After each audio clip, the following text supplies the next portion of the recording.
गर्भ में आत्मा कैसे आती है, रोंगटे खड़े कर देगा सच।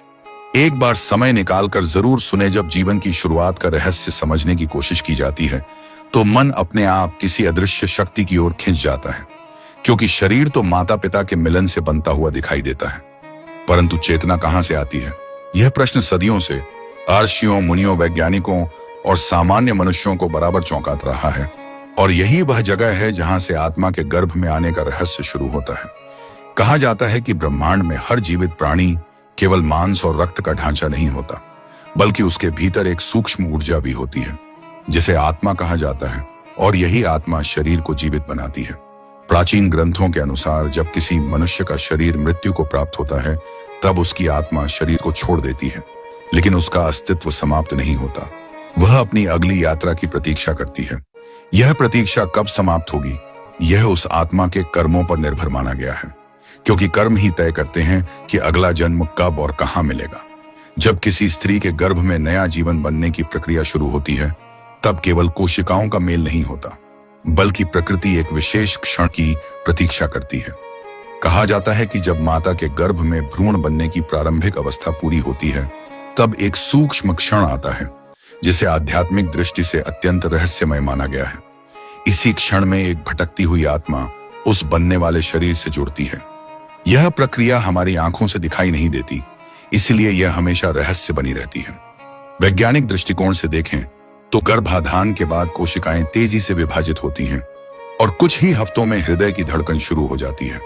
परंतु आध्यात्मिक मान्यता कहती है कि धड़कन शुरू होना केवल जैविक प्रक्रिया नहीं, बल्कि आत्मा के प्रवेश का संकेत भी हो सकता है।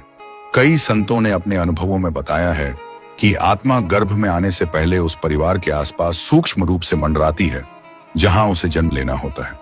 मान्यता है कि यह चयन भी संयोग नहीं, बल्कि कर्मों के गहरे गणित से तय होता है। जो आत्मा अपने पिछले जीवन के अधूरे कर्म लेकर चल रही होती है, उसे वही घर, वही माता पिता और वही परिस्थितियां मिलती हैं जहां वे कर्म पूरे हो सकें। इसलिए कहा जाता है कि कोई भी जन्म आकस्मिक नहीं होता, बल्कि एक बड़ी ब्रह्मांडीय योजना का हिस्सा होता है।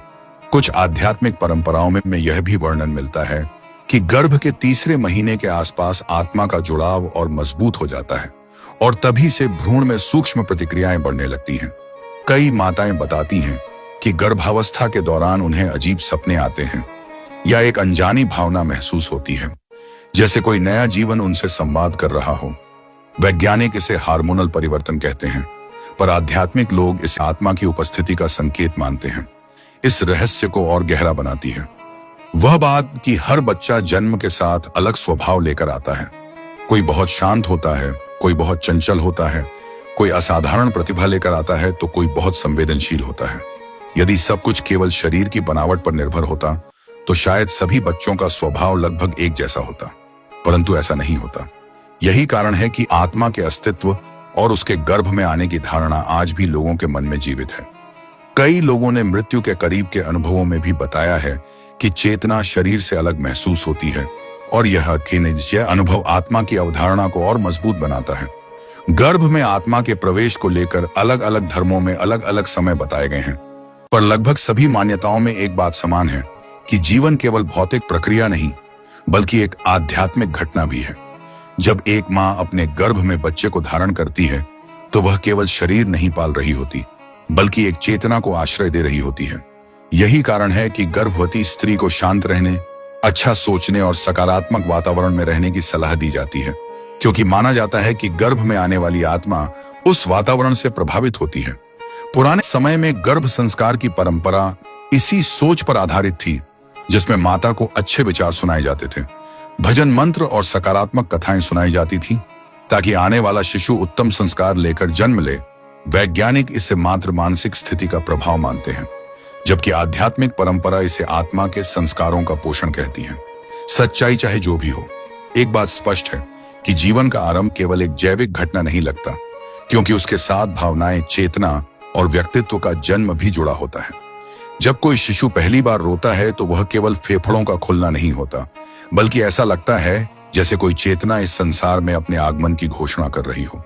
यही वह क्षण है जो हर बार इस रहस्य को और गहरा बना देता है कि आखिर वह चेतना आई कहां से थी। शायद यही कारण है कि आत्मा के गर्भ में आने का प्रश्न आज भी पूरी तरह सुलझा नहीं है। विज्ञान अपनी खोज में लगा है और अध्यात्म अपनी अनुभूतियों में। पर दोनों इस बात पर सहमत दिखते हैं कि जीवन का आरंभ एक अत्यंत अद्भुत और विस्मयकारी घटना है जो मनुष्य को विनम्र बना देती है और हमें यह याद दिलाती है कि हम केवल शरीर नहीं बल्कि एक गहरे रहस्य का हिस्सा हैं। और शायद यही वह सच है जो सुनकर सच में रोंगटे खड़े हो जाते हैं, क्योंकि हर जन्म के पीछे एक अनदेखी यात्रा छिपी होती है जो समय आने पर फिर से एक नई कहानी बनकर इस संसार में प्रकट होती है। और कमेंट में ये जय गरुड़देव जरूर लिखें। धन्यवाद।